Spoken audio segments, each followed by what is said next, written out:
हमारे लोकप्रिय सांसद, लोकसभा के सांसद और अखिल भारतीय कांग्रेस कमेटी के प्रवक्ता आदरणीय मनीष तिवारी जी, बिना समय गवाए मैं उनसे आग्रह करूंगा कि वो हमें ब्रीफ करें।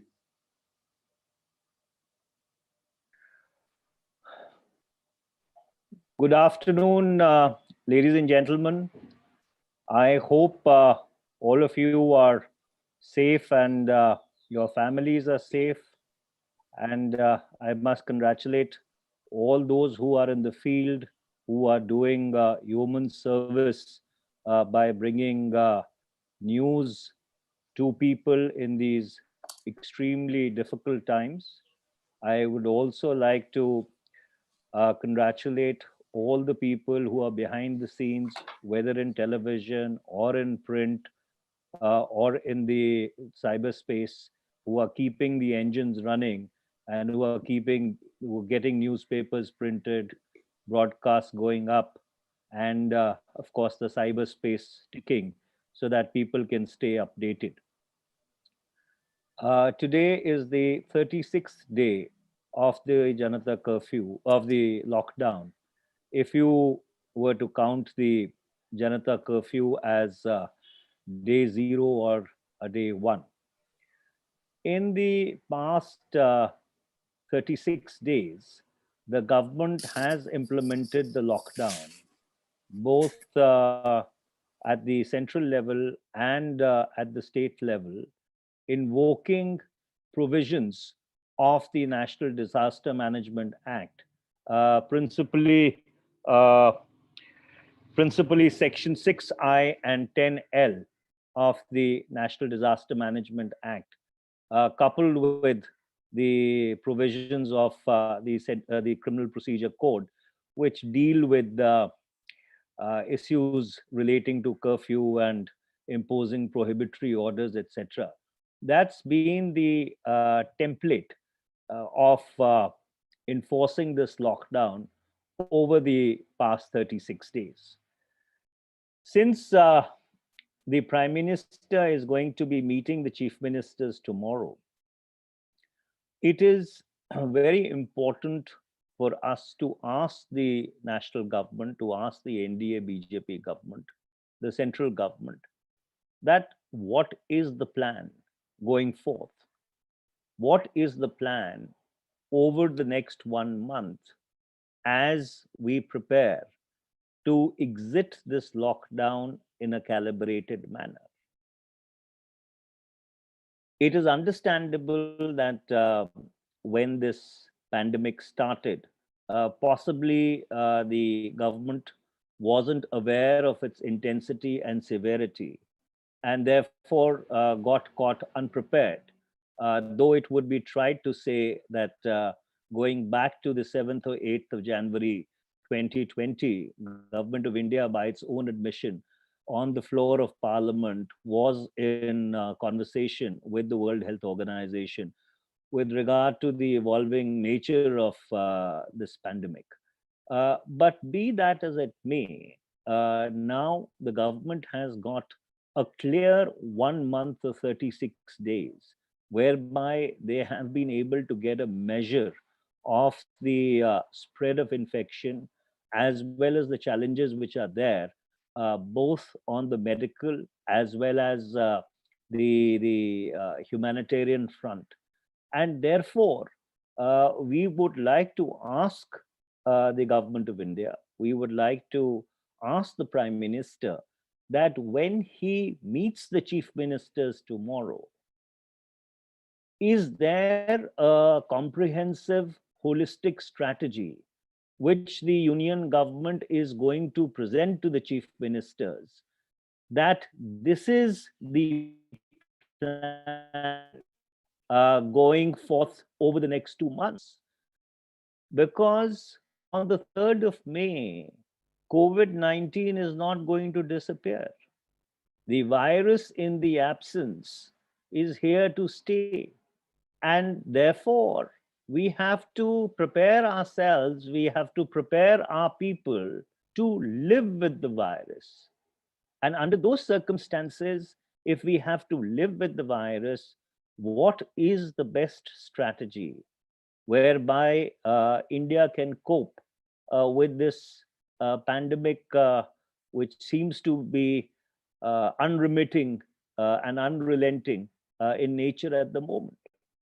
The reason why I mentioned the National Disaster Management Act is because the National Disaster Management Act envisages that there has to be a national plan which has to be prepared in order to tackle natural disasters, epidemics, or pandemics.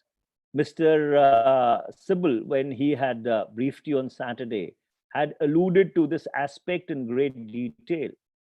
And the reason why this aspect is extremely germane is till the time the government does not put a national plan into the public space, the states will not be able to formulate their own plans. States are mandated in terms of Section 23 to mandate their own state plans going forth. Similarly, in terms of Section 31 of the National Disaster Management Act, the districts will not be able to formulate their plans. So if we require a national strategy to deal with this pandemic going forth, the first and primary prerequisite for that is there has to be a national plan. And we would like to ask the government that why in the past 36 days has a national plan not been formulated, shared with the states, and transparently put into the public domain so that people, the 1.3 billion people who constitute the sovereign, secular, socialist, democratic Republic of India can be aware as to what their government is thinking. Initial ad hocism, as I said, is understandable. But you cannot have a policy which is ad hocism in perpetuity in order to deal with this pandemic.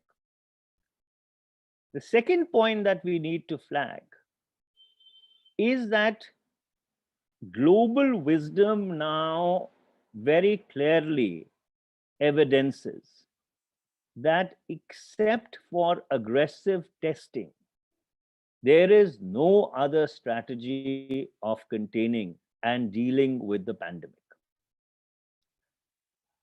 Unfortunately, in India, if you take 30th January 2020, when we diagnosed or discovered our first case, which was a student who had returned from Wuhan, going forth from that day, we have conducted 579,957 tests so far. This is far below the global average. Even our neighbors, and those figures are available in the public domain, I am not going to bother you with those figures,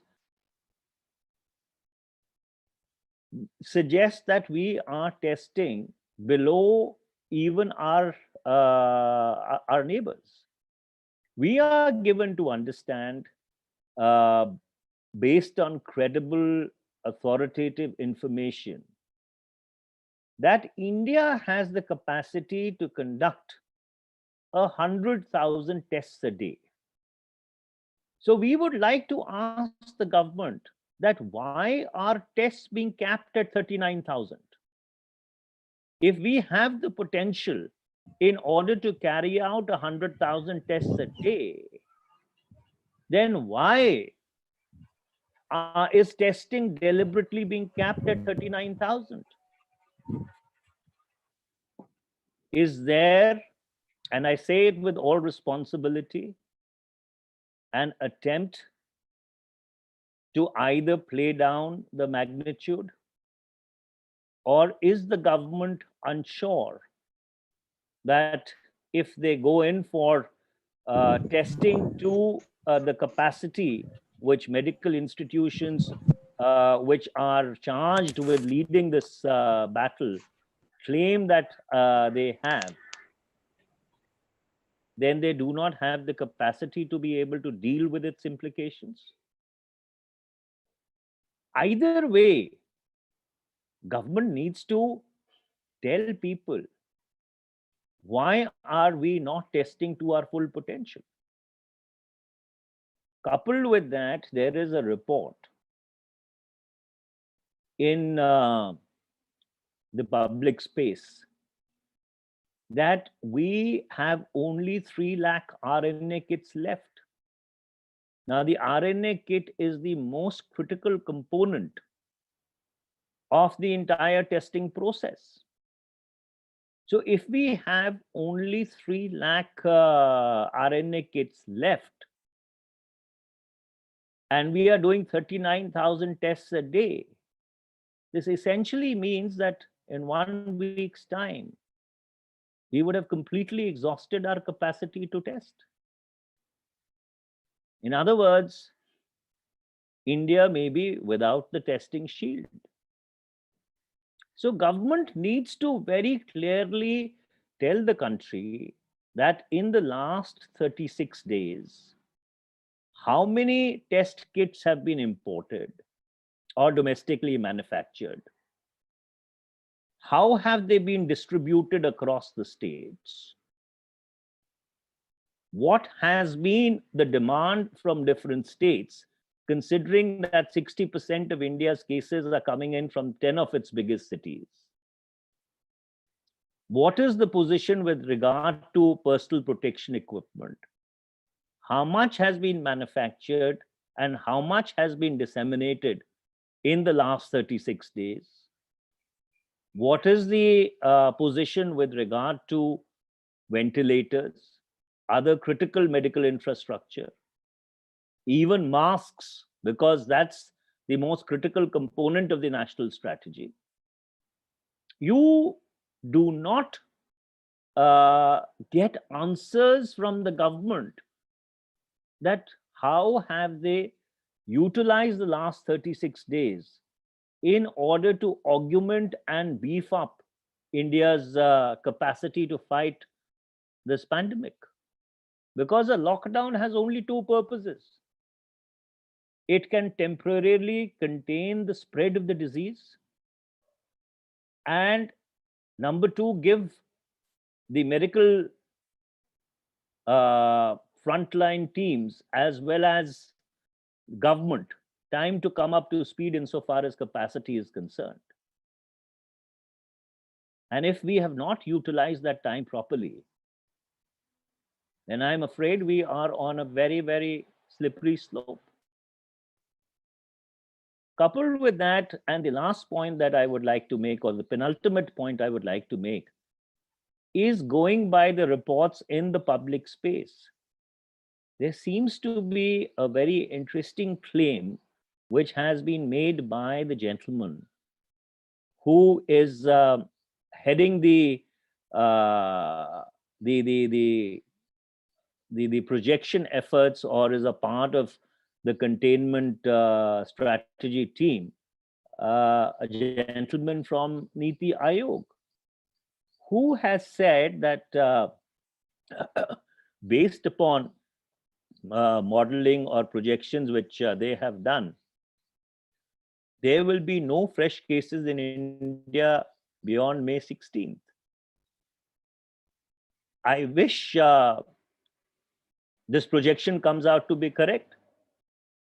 I pray to God that this projection comes out to be correct. In fact, everybody in India would pray to God that this projection comes out to be correct. But we would like to ask the government, do they stand by this assessment or this projection that by 16th of May 2020, there would be no fresh cases of COVID-19 in India? Because this is a very serious claim to be made. And if somebody in a position of responsibility, who's charged with the remit of leading this fight, on the 26th of April makes this claim that 20 days later, India would be COVID-19 free, we would request the government to substantiate that claim. We are not even saying that you provide the empirical evidence as to how you've arrived at that claim. For the simple reason, as I earlier said, the whole country will thank and pray if this prediction turns out to be correct. But since this prediction or this assessment has been made, we expect a substantiation from the government, from the health minister, from the prime minister, with regard to the efficacy of this claim. Last, I would like to say is that the most unfortunate humanitarian tragedy of these past 36 days is what has happened to our migrants, people who come from villages in order to keep our factories, our cities running. Even 36 days later, there seems to be no strategy as to how the government expects to or wants to deal with the problem of migrants. If you go by reports which are there in the public space, substantiated by figures provided by government to the Supreme Court, there are about 41 lakh migrants who are in different relief camps, which are run by the by different state governments. There are another 99 lakh people who are being provided food by various state governments through various instrumentalities or by relief organizations, non-governmental organizations. That's 1.5 crore people. So when the remit or when the direction of the government to the people is stay home, don't these people also have a right to go back home? And what is the government doing to facilitate their return back to their homes? Or do we expect that while we sit in the safety of our homes, they will continue to struggle on the streets of India, undertaking brutal marches with their families on foot in order to try and get back to their home and hearth? So we expect that in the meeting tomorrow that the Prime Minister has with the Chief Ministers, we do not hear homilies, but we see a calibrated, clear, pointed, and a precision plan that over the next 90 days, what is it that Government of India, states and districts are expected to do to deal with COVID-19.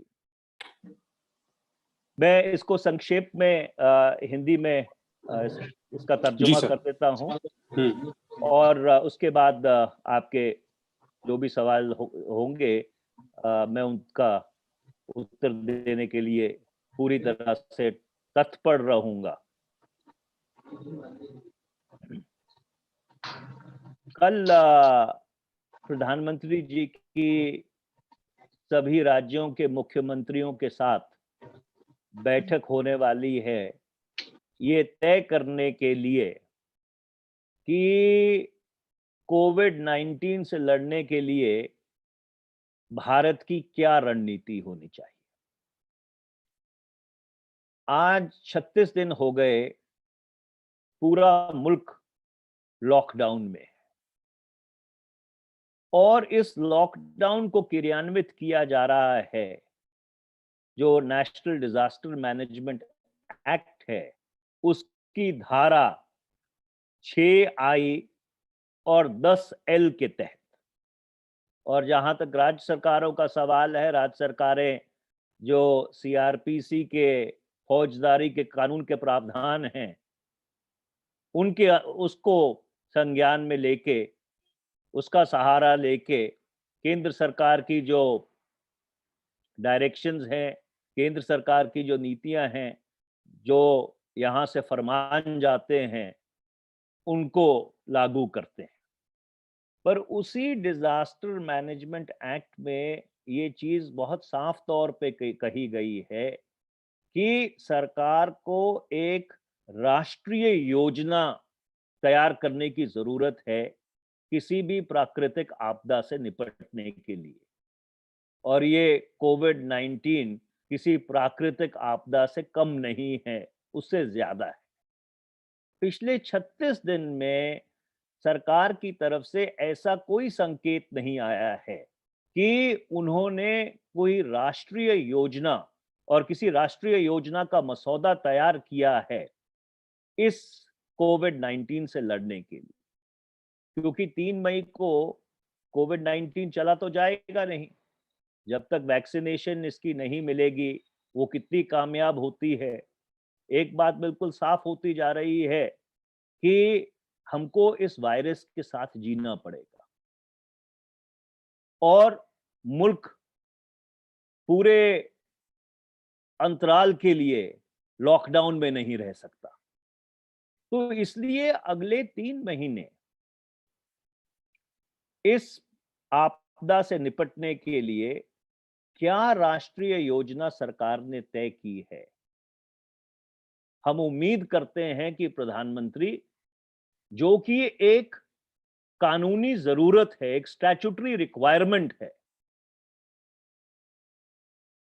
उस रणनीति को मुख्यमंत्रियों के सामने रखेंगे। क्योंकि जब तक राष्ट्रीय रणनीति तैयार नहीं हो सकती होती, तब तक धारा 23 के तहत नेशनल डिजास्टर मैनेजमेंट एक्ट की प्रदेश सरकारें अपनी योजना नहीं बना सकते। और जब तक प्रदेश सरकारें अपनी योजनाएं नहीं बनाती, धारा 31 के तहत जो जिला प्रशासन है वो अपनी योजना नहीं बना सकता। तो इसलिए जब तक राष्ट्रीय योजना नहीं बनेगी, पूरा देश लंबित रहेगा।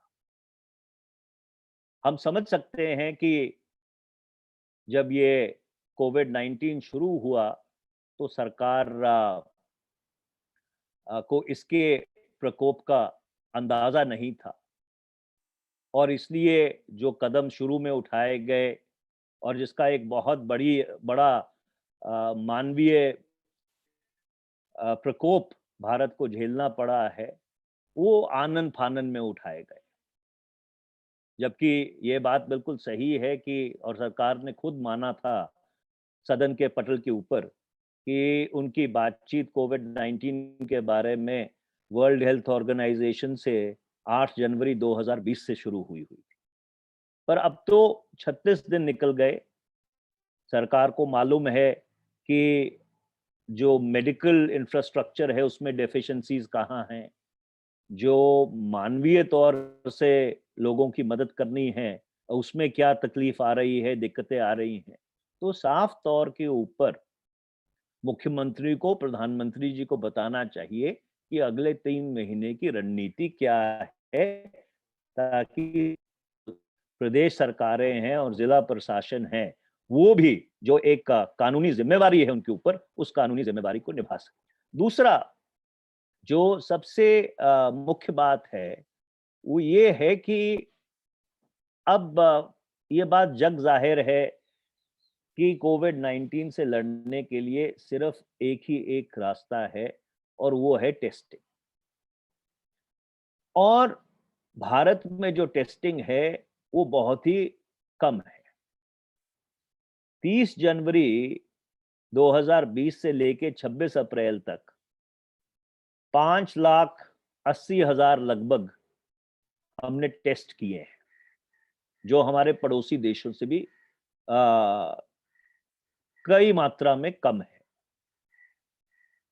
अब जो स्वास्थ्य से जुड़े हुए संगठन हैं, जिनको ये उत्तरदायित्व दिया गया है इस लड़ाई को लड़ने का, वो कहते हैं कि हम 1 लाख टेस्ट रोज कर सकते हैं, पर भारत सिर्फ 39,000 टेस्ट कर रहा है। तो हम सरकार से ये पूछना चाहते हैं कि ये टेस्ट की संख्या क्यों कम रखी गई है? अगर हमारे पास 1 लाख टेस्ट करने की क्षमता है, तो इसको 39,000 पे क्यों कैप किया गया है? इसके पीछे क्या रणनीति है? क्या सरकार को इस बात का अंदेशा है कि अगर टेस्टिंग बड़ी मात्रा में की गई और उसके परिणाम नकारात्मक निकले, तो हमारे पास उन परिणामों के साथ निपटने की क्षमता नहीं है, या और कोई कारण है जिसके जिसके तहत ये टेस्टिंग को डेलिबरेटली कम रखा जा रहा है। ये बहुत ही गंभीर और महत्वपूर्ण सवाल है, जिसके ऊपर सरकार की तरफ से हम जवाब चाहेंगे। दूसरी बात ये है तीसरी बात ये है कि जो खबरें सार्वजनिक हुई हैं, उनके मुताबिक हमारे पास सिर्फ 3 लाख आरएनए किट्स हैं।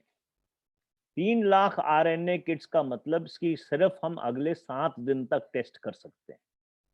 तो हम सरकार से ये पूछना चाहते हैं कि ये परिस्थिति अगर है, तो क्यों उत्पन्न हुई है? पिछले 36 दिन में आप बताइए, कितने आपने टेस्ट किट्स प्रोक्योर किए हैं? किस-किस राज्य सरकार को कितनी-कितनी टेस्ट किट्स भेजी गई हैं? राज्य सरकारों ने आगे जिला प्रशासनों को कितनी टेस्ट किट्स भेजी हैं? जो बाकी इंफ्रास्ट्रक्चर है, पर्सनल प्रोटेक्शन इक्विपमेंट है, वेंटिलेटर्स हैं, मास्क्स हैं, ये कितने और किस मात्रा में पिछले 36 दिन में इसकी खरीदारी की गई है और कहाँ-कहाँ इनको डिप्लॉय किया गया है, क्योंकि जो सारी प्रोक्योरमेंट है, केंद्र सरकार ने सेंट्रलाइज़ कर दी। क्योंकि देश को ये मालूम होना चाहिए कि इस प्रकोप से निपटने के लिए जो केंद्र सरकार है और राज्य सरकारें हैं, उनकी किस तरह की तैयारी है।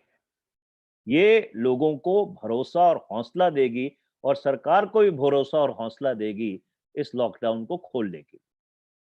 जो चौथी बात है कि आज ये चीज़ सार्वजनिक हुई है कि एक टास्क फोर्स के जो अध्यक्ष हैं, जो कोविड-19 से लड़ने के लिए बनी हैं, उन्होंने ये कहा है कि 16 मई के बाद, 16 मई 2020 के बाद शायद भारत में कोई कोविड-19 का केस नहीं होगा। अगर ये बात सही है, तो उनके मुँह में घी शक्कर। मैं और सारा देश उनका कृतज्ञ रहेगा कि अगर ये जो भविष्यवाणी है, ये पूरी तरह से सही आ जाए और ये देश दोबारा से चलने लगे। हम सरकार से ये नहीं जानना चाहते कि इसका बेसिस क्या है। जैसे मैंने पहले कहा कि हम और इस देश में बसते हुए 130 करोड़ लोग बहुत-बहुत मशकूर होंगे अगर ये भविष्यवाणी सही हो जाए। पर हम सरकार से इतना जानना चाहते हैं कि आप अधिकृत तौर पर इस चीज़ की पुष्टि कर सकते हैं कि ये जो अनुमान लगाया गया है, ये अनुमान सही है कि 20 दिन के बाद कोविड-19 से हमारे इस प्यारे मुल्क को, भारत के गणतंत्र को पूरी तरह से निजात मिल जाएगी।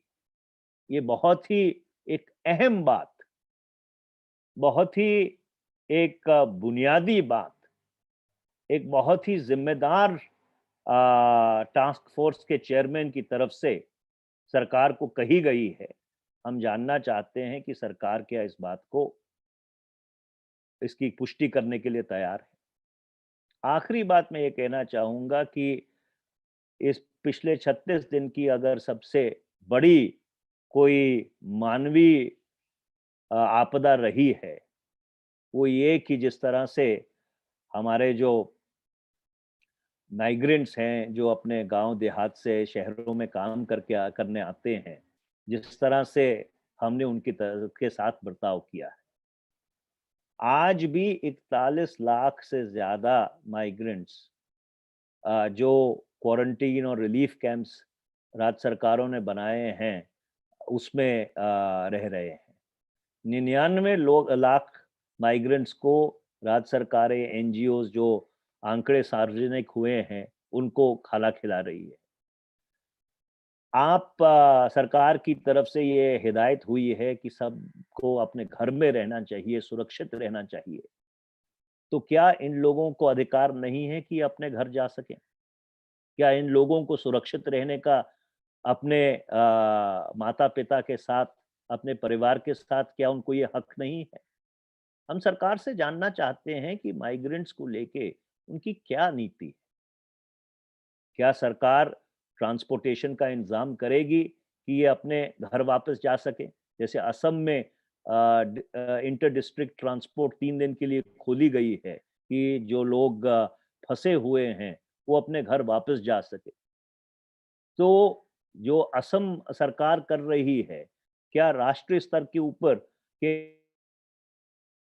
क्यों नहीं सोशल डिस्टेंसिंग मेंटेन करते हुए रेलगाड़ियां चलाई जा सके, जिससे कि इन लोगों को अपने घर वापस भेजा जाए? क्या सरकार ने कोई ऐसी पहल की है कि जो जिन प्रदेशों में ये फंसे हुए हैं और जो रिसीविंग स्टेट्स हैं, उनके बीच कोई वार्तालाप करवाया है, जिससे कि जो रिसीविंग स्टेट्स हैं वो इनको वापस लेने के लिए, और किस तरह से वापस लेंगे, वहाँ पे क्या क्वारंटाइन के साधन होंगे, उन सब चीज़ों के ऊपर कोई पिछले 36 दिन में चर्चा हुई है? हम ये उम्मीद करते हैं कि जब प्रधानमंत्री जी कल मुख्यमंत्रियों से बात करें, तो इन बिंदुओं के ऊपर प्रकाश डालें। और आखिरी बात, जितनी राज्य सरकारें हैं, राज्य सरकारों के खिलाफ के पास राजस्व खत्म होता जाता जा रहा है, पैसा खत्म होता जा रहा है। हमारे पंजाब के जो वित्त मंत्री हैं, उन्होंने सार्वजनिक तौर पे कहा है कि 36 दिन में सिर्फ 71 करोड़ रुपया आया है केंद्र सरकार की तरफ से कोविड-19 के खिलाफ लड़ने के लिए। तो क्या जो केंद्र सरकार है, वो राज्य सरकारों की मदद करेगी? अगर मदद करेगी, किस हद तक मदद करेगी, जिससे कि उनको भी ये अनुमान रहे कि भई केंद्र सरकार से इतना पैसा आएगा, इतना पैसा हमको इकट्ठा करना है, जिससे कि हम इस लड़ाई को एक चुस्त-दुरुस्त ढंग से अगले 3 महीने, 6 महीने तक लड़ सकें। मैंने आपका बहुत समय ले लिया।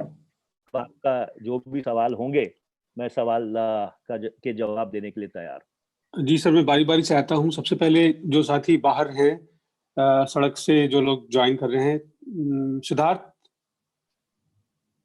अनम्यूट करके सवाल पूछें। नमस्कार सर। नमस्कार। सर, कांग्रेस पार्टी ये लगातार टेस्टिंग के ऊपर स्ट्रेस देने की बात कर रही है। ये आंकड़ा भी आप लेके आए हैं अभी 39,000 का, लेकिन एक बात कॉन्ट्राडिक्टरी मुझे समझना चाह रहा था आपसे।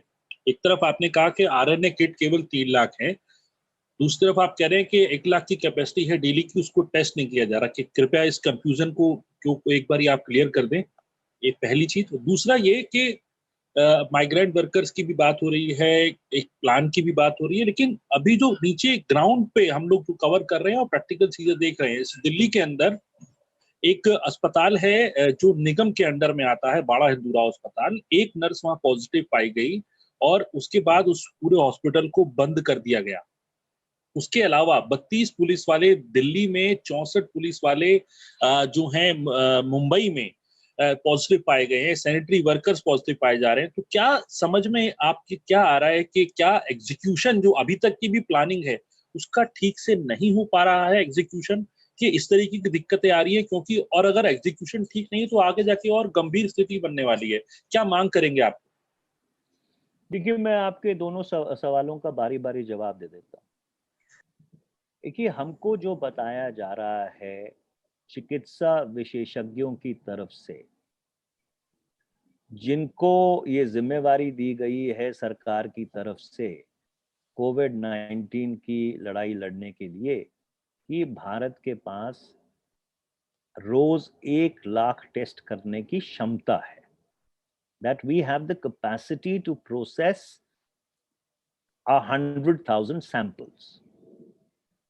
जो आंकड़ा सरकार की तरफ से दिया जा रहा है, वो ये है कि हम 39,000 39,000, अगर मेरी हिंदी सही है तो, कि विनीत 39,000 कितना होता है? हाँ, सही है सर। हाँ, हाँ, 39। तो 39,000 हम्म। टेस्ट किए जा रहे हैं। तो हम ये जानना चाहते हैं कि ये टेस्ट इसलिए कम किए जा रहे हैं क्योंकि सरकार के पास साधन नहीं है। क्योंकि जो एक रिपोर्ट सार्वजनिक हुई है उसके मुताबिक आज की तारीख में हमारे पास सिर्फ 3 लाख आरएनए किट्स हैं। इसका मतलब हमारे पास सिर्फ 7 दिन की टेस्टिंग का सामान बचा है। तो क्या ये टेस्टिंग इसलिए कम की जा रही है क्योंकि हमारे पास इक्विपमेंट नहीं है, साधन नहीं है, कि क्या ये एक सोचा समझा फैसला सरकार की तरफ से लिया गया है कि टेस्टिंग को कैपेसिटी के 50% के भी कम रखें, 39% पे रखें, क्योंकि सरकार को शायद ये लगता होगा कि अगर इसके टेस्टिंग के परिणाम नकारात्मक आए तो हमारे पास वो क्षमता नहीं है कि इससे हम पूरी तरह से निपट पाए। कोई तो कारण है कि we are not testing to capacity. तो हम सरकार से पूछना चाह रहे हैं कि हम why are we not testing to capacity. दूसरा, जहां तक जिस बात का आपने जिक्र किया, देखिए ये एक वास्तविकता है कि ये कोविड-19 के खिलाफ के साथ हमको जीना सीखना पड़ेगा। जैसे मैंने पहले कहा कि अगर 16 मई को भारत में हम नेगेटिव हो जाते हैं, कोई फ्रेश केस नहीं आता, इससे बढ़िया और कोई बात नहीं हो सकती। हर व्यक्ति, हर भारतवासी इस बात का शुक्र मनाएगा, भगवान का शुक्र करेगा कि इस महामारी से हमको निजात मिली। लेकिन जो ज़मीनी हकीकत है जिसके बारे में आप ज़िक्र कर रहे हैं कि इस तरह के केसेस आते जा रहे हैं। मैं आपको उदाहरण देता हूँ। हम लोग बहुत खुश हुए थे, पंजाब में मेरे लोकसभा क्षेत्र में एक डिस्ट्रिक्ट है शहीद भगत सिंह नगर, जहाँ सबसे पहले पंजाब में केसेस आए थे। और एक व्यक्ति बाहर से आए थे और उनकी मौत हो गई और अ, कई लोग इन्फेक्ट हो गए। तो 2-3 दिन पहले वो जितने केसेस थे सब नेगेटिव आ गए थे। हम लोग बहुत खुश हुए। कल उसी ज़िले में बलाचौर एक असेंबली सेगमेंट है, उसमें 4 नए केस आ गए। अब वो ट्रेस करने की कोशिश कर रहे हैं कि ये 4 नए केस कैसे निकल आए। तो ये एक एक एक इवॉल्विंग प्रोसेस है। इसीलिए मैंने कहा कि केंद्र सरकार के पास एक राष्ट्रीय योजना, राज्य सरकारों के पास एक राज्य की योजना और जिला प्रशासन के पास एक डिस्ट्रिक्ट प्लान बहुत ज़रूरी है कि अगले 6 महीने तक हम इससे कैसे निपटें।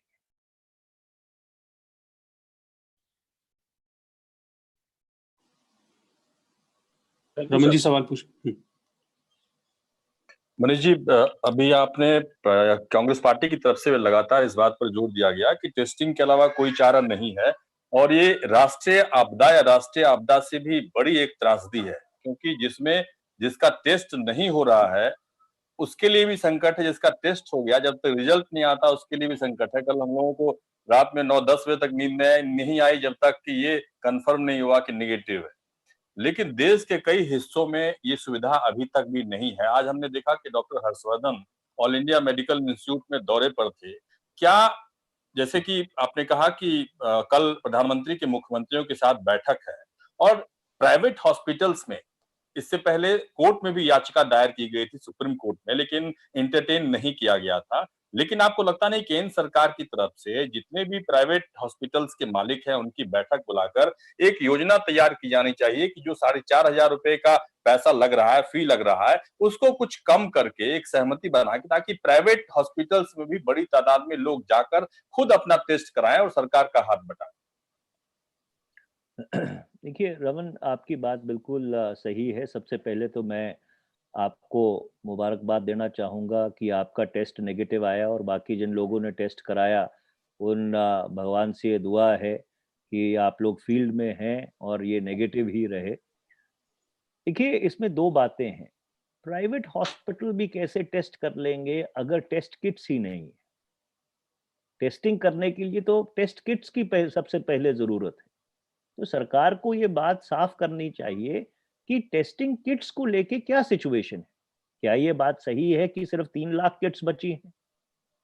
और अगर ये बात सही है कि 3 लाख किट बची हैं, तो अगले 1 हफ्ते में कितनी और आनी है, कहाँ से आनी है, अगले 1 महीने में क्या प्रोजेक्शन है, 2 महीने में क्या प्रोजेक्शन है, 3 महीने में क्या प्रोजेक्शन है, क्या टेस्टिंग स्ट्रैटेजी है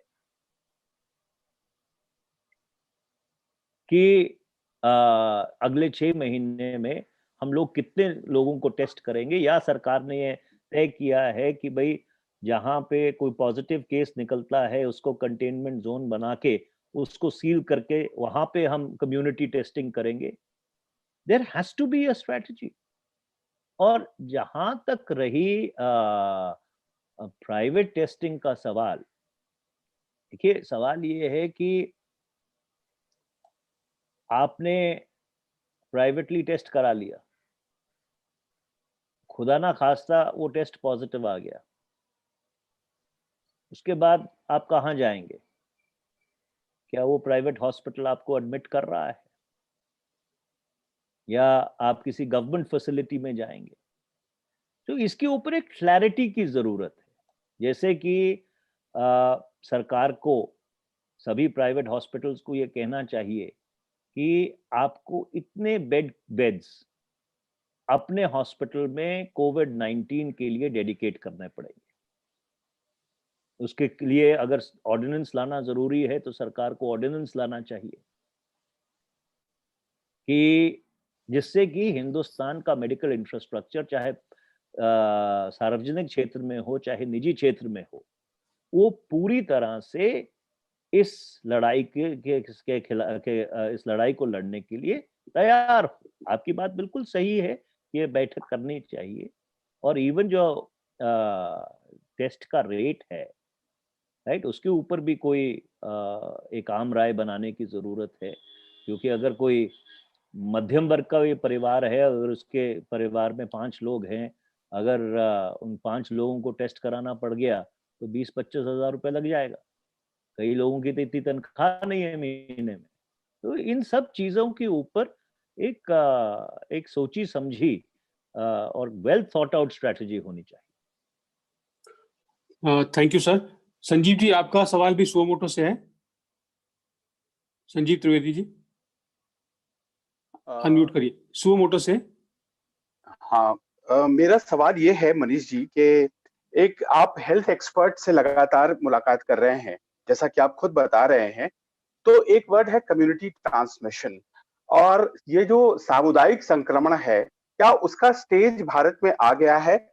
क्योंकि हम 25,000 के आसपास हैं और गवर्नमेंट इस आंकड़े को लेकर बहुत उत्साहित है। उनका ये कहना है कि इस वक्त जहां पे हम खड़े हैं दूसरे देशों की तुलना में ये बहुत उत्साहजनक आंकड़े हैं। और आप बार-बार जो बात कह रहे हैं कि टेस्ट को जानबूझकर कहीं कम तो नहीं रखा जा रहा है। क्या वो कम्युनिटी ट्रांसमिशन का जो एक स्पेक्टर है, जो एक डर है, उससे बचने का एक तरीका है जिसे अपनाया जा रहा है? क्या कहेंगे आप? संजीव जी, मेरे पास इस सवाल का जवाब नहीं है। और जवाब इसलिए नहीं है क्योंकि अभी तक किसी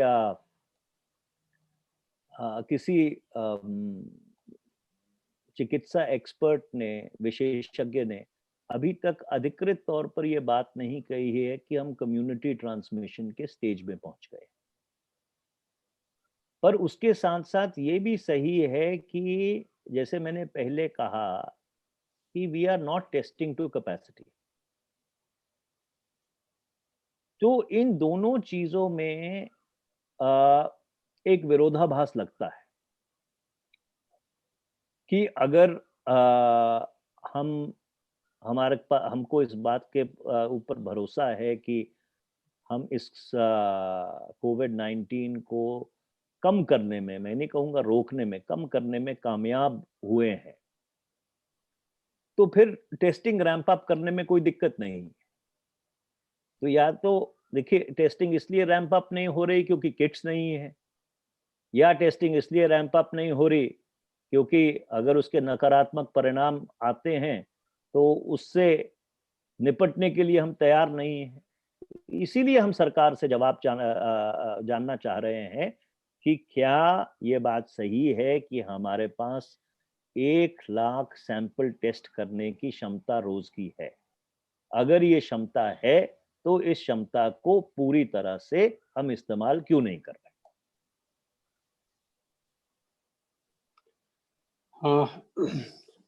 थैंक यू सर। एक सवाल जो है वो आपके सुओ मोटो से है और माइग्रेंट लेबर्स के ऊपर है। ईटीवी से रिपोर्टर ने पूछा है, नियामिका जी ने पूछती है, sir, as you said in your suo motu that the migrant workers also have a right to go back home and government should prepare a strategy for that. But today in a video released by Congress, former Union Minister P. Chidambaram suggested that the bulk should remain where they are. So a contradiction has been seen in the views of the party leaders. What is your opinion over that? Well, I have not seen the video which Mr. Chidambaram has released. In case there is any such video, I will definitely go back and check with him. But insofar as the question of migrants is concerned, I think we've been very clear from day one that there has to be a modus vivendi which allows them to travel back to the safety of their communities. There is a natural instinct in every person that when confronted with danger or peril, he seeks the safety and security of his home and the comfort of his loved ones. And I don't think that as a responsible nation, we should deny that same comfort, that same sense of security to our migrants who've now been on the roads for over 1 month. Okay, sir, we'll move to the next question. Vinit ji, can you see someone is wanting to ask a question? Pranav ji, मुझे कोई नहीं दिख रहा। मेरे पास कोई question नहीं है। अरे, I just raised my hand. I just raised my hand. Abdul Bari ji, can there be a day where you don't have a question? Yeah, Please yeah. go ahead. Yeah, quickly, please go ahead. हाँ, yeah. We can't see your hand. Go ahead. अच्छा। Please go okay ahead. Sir, okay sir. एक तो बात sir, एक सवाल मेरा ये है, कल कपिल सिब्बल जी ने जो ब्रीफिंग की थी, during that briefing he told that 80% population do not suffer from this infection, this pandemic. एक तो बात ये कही थी। इस पर आप कह रहे हैं कि टेस्टिंग बहुत ज्यादा किए जाना चाहिए। एक तरफ ये दोनों में कंट्राडिक्शन नजर आ रहा। दूसरा सवाल मेरा ये है माइग्रेंट वर्कर्स को लेकर कि बहुत से जगह जो है, एक तो गवर्नमेंट ने जो है तो उनका जो वर्किंग आवर जो है 8 घंटे से 12 घंटे कर दिया है, और ये भी कहा जा रहा है कि जो कंपनी मालिकान है या रियल एस्टेट में जो काम करने वाले लोग हैं, वो चाह रहे हैं, गवर्नमेंट से कहा है कि भाई ये इन माइग्रेंट लेबर को रोक के रखा जाए, इनको जो है तो, वरना ये चले जाएंगे तो हमारा काम, जब लॉकडाउन उठ जाएगा तो हमारा काम कैसे शुरू होगा। ये दोनों सवालों के जवाब। सर, इन्होंने अपने सवाल में ये भी बताया साथ में कि कल जब कपिल सिब्बल जी इस बात को कह रहे थे तो साथ में जो है हेल्थ एक्सपर्ट का भी वो हवाला दे रहे थे कि उन्होंने भी ऐसा कहा है कि चांसेस हैं कि 80% लोग जो है वो इन्फेक्ट नहीं होंगे। रणदीप गुलेरिया एम्स वाले, आईसीएमआर के जो चीफ है, उन्होंने ऐसा कहा। देखिए, आपकी बात, सिब्बल साहब की बात बिल्कुल सही है। उसमें 2 चीजें हैं कि लगभग अगर 1.5 करोड़ लोग पिछले 1 महीने से सड़क के ऊपर हैं और जिन कंडीशंस में वो रह रहे हैं वो कंडीशंस आइडियल नहीं है, और भगवान का लाख लाख शुक्र है कि उनमें से ज्यादा लोग या लोग बीमार नहीं पड़े हैं, कोई ज्यादा हॉस्पिटलाइजेशन केसेस नहीं हुए हैं, कोई डेथ्स नहीं रिपोर्ट हुई हैं। तो इसका ये मतलब है कि we are possibly moving toward some kind of herd immunity, जिसको कम्युनिटी इम्यूनिटी कहते हैं। और बाकी अगर आप विश्व के आंकड़ों को संज्ञान में लें तो पूरी दुनिया में आपके अबाउट 32 मिलियन टेस्ट किए गए हैं, और 32 मिलियन टेस्ट में से ऑलमोस्ट 99%, अगर मेरे पास वो कागज यहाँ पे है कहीं पे, तो 99% जो केसेस हैं वो 60 साल से कम है। अपना मतलब जो 99% केसेस हैं वो 60 साल से ऊपर हैं जिनको इस चीज का असर पड़ा है। सो एक जनरल विजडम है कि जो यंगर लोग हैं, जो यंगर पॉपुलेशन है, उस यंगर पॉपुलेशन को शायद इस बीमारी का असर कम होगा या उनकी जो इम्यूनिटी है वो इतनी चुस्त दुरुस्त है कि इसके साथ डील कर ले। पर इसका ये मतलब नहीं है कि हमको टेस्ट नहीं करना चाहिए, क्योंकि अब जैसे अगर कहीं पे कोविड-19 के केसेस आ जाते हैं और आप अग्रेसिवली कम्युनिटी में टेस्ट कर लेते हैं और आप पाते हैं कि भाई सिर्फ 4 ही केस हैं, बाकी सब कुछ ठीक है, तो the way you deal with that area also, your approach will be different. But if you do not test, then you do not know. Then it's a guesstimate कि यहाँ पे 40 हो सकते हैं, यहाँ पे 400 हो सकते हैं। Your whole approach as to how do you deal with that issue then becomes completely different. It is not data driven. It is not based upon any epidemiological evidence. So that's why we are saying that you need to test aggressively and test more.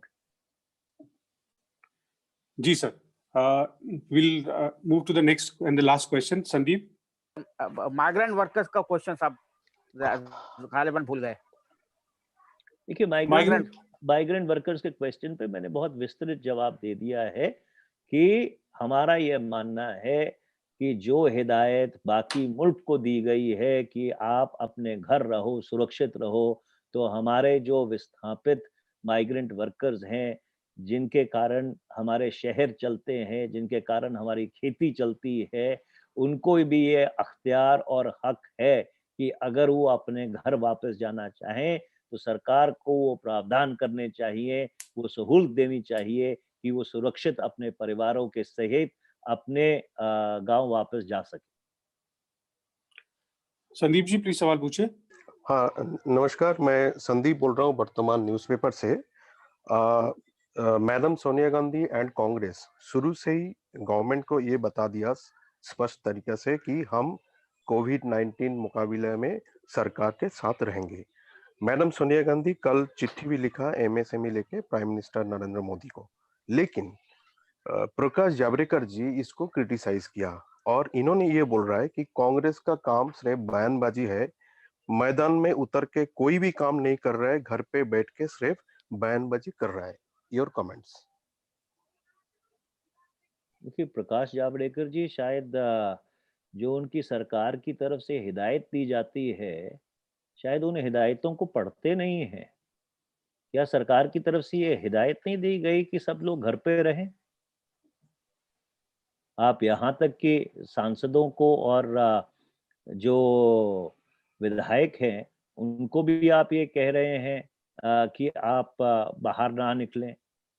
आपने जो curfew लगा रखा है, उस curfew में साफ तौर पे ये लिखा हुआ है कि अगर 5 से ज़्यादा लोग इकट्ठे एक जगह होंगे, तो कानून का उल्लंघन माना जाएगा। तो इस परिस्थिति में कांग्रेस पार्टी सरकार की मदद कर रही है कि जहाँ पर विस्थापित लोग हैं, उनको हम खाना पहुँचा रहे हैं सरकार से अनुमति लेके। जहाँ पे किसी और चीज़ की ज़रूरत है, हम वो सहूलत पहुँचा रहे हैं। पर जो समस्याएँ हैं, जो तकलीफ़ है लोगों को, अगर उसको हम उजागर नहीं करेंगे, तो और कौन बोलेगा? क्योंकि ये तो बड़ी अजीब-सी बात है और विचित्र बात है कि 1.5 करोड़ लोगों को आप बिल्कुल अनदेखा कर दें। ऐसा तो किसी लोकतंत्र में नहीं होता। और अगर आप बाहर के किसी देश को संज्ञान में लें, जिस तरह से कोविड-19 को लेकर चाहे अमेरिका हो, चाहे यूरोप हो, चाहे और देश हों, जिस तरह से तीखे सवाल सरकार से किए जा रहे हैं। हमने तो पिछले 36 दिन में कोई तीखा सवाल किया ही नहीं, सिर्फ रचनात्मक सुझाव दिए हैं। जी sir, I think with that we've come to the end of the briefing. Thank you very much. Thank you very for much ji. Thank you. taking all our questions. sir. Thank Thank you everyone for joining. Thank you, sir. Okay.